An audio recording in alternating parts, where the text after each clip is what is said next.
course the camera shut off. So what did we measure, guys? We had 38, we had 21 feet in, we had 38 feet out. I never do checkbook math in my head, but 21 and 31 is 10 plus another 7. So our total differential pressure across that pump is 17 feet of water column. All right, let's see how this works out now. See if we can plot this on a curve together. There's my curve. I just went on the interwebs, pulled it up. I've got a 5.375 inch impeller, which is on the tag. So as you can see here, I only have 5 or 5.5 on here. This is what trips guys up. You have to create the 5.375 line in here. So what is 5.375? Is that more than a half? Nope. So 3.375, I think I'm gonna draw a line on here. No, I can't, I'm gonna have to, it's gonna be, so I'm gonna call 3.75, probably right on this 25-foot line. I'm gonna pray on this, I'll bring it back. So if we think about it, guys, you got 5 inch, 5.5. So we got a 1/2 inch difference in impeller sizes. 5 1/4 impeller would be directly in between these two lines. But we're bigger than 5 1/4. We're 5.375. So let's not split too many hairs. I'm gonna call the 5.375 line. You can see 25 feet ahead. I'm gonna call it 27 feet ahead right here. So in my mind's eye, I am drawing an imaginary line that tracks perfectly with the 5.5 inch line all the way out. Okay, that's what I'm doing.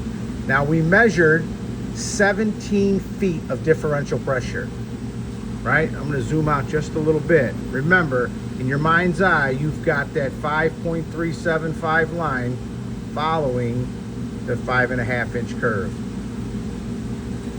15 and 20, the midway point is half of that, which is 2.5. So 17.5 is the middle. Is that math right? 15, 16, yeah, this is 7, we'll call this 17 feet. Okay? Now what's nice and the beautiful part about this, I can snap a line with my computer. And we're gonna plot, hopefully it'll come up here. I'm gonna drag a line 17 and stop it at my imaginary, I'm gonna call that 3.75 line right there and snap it. Now I'm gonna drag it down. Oh, now I'm gonna drag a new line here. I don't know why that's doing that. That shouldn't do that. I should get a new line. Well, if we follow this plotted point straight down, that tells me this boiler, that pump is moving 100, let's see, that's 60, so 180 GPM. I got 180 GPM going through, I believe that's boiler 5. So I'm gonna write that data down. Okay, sorry for the pauses, but let's finish this off. We did plot that boiler pump, 17 feet, delivering 180 GPM. Bell & Gossett makes a program for your PC, but even better, an app for your phone called System Syzer. Okay? If you don't have it on your phone, you're really missing out. So we can take that data.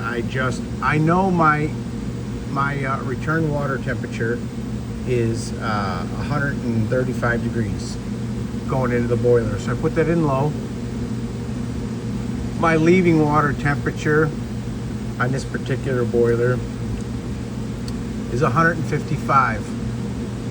Now all we have to do is plot, put in what our GPM is that we measured. And you can do this on the app as well.